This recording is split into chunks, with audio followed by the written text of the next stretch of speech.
با هم میریم کلاس اریال و قراره کلی هم تو راه باشیم. از اونجایی که کلی قراره تو راه باشیم، من اصولا توی مسیر پادکست گوش میدم. امروز هم پادکست خانه هفتم گوش میدم. راجع به پشت پرده اشخاص دریم آن بهشون قدرتی داد برای رویا پردازی. خب دیگه رسیدیم. امروز مربی من دراپ داد.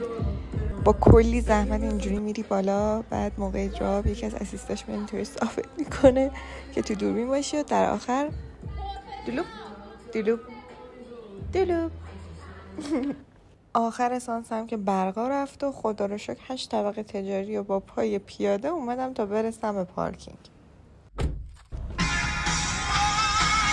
بعد باشگاه هم رفتم خرید که بله اونجا هم برقا رفته بود.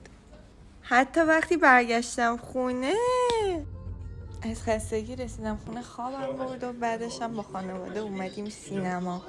فردا زودی میبینمتون.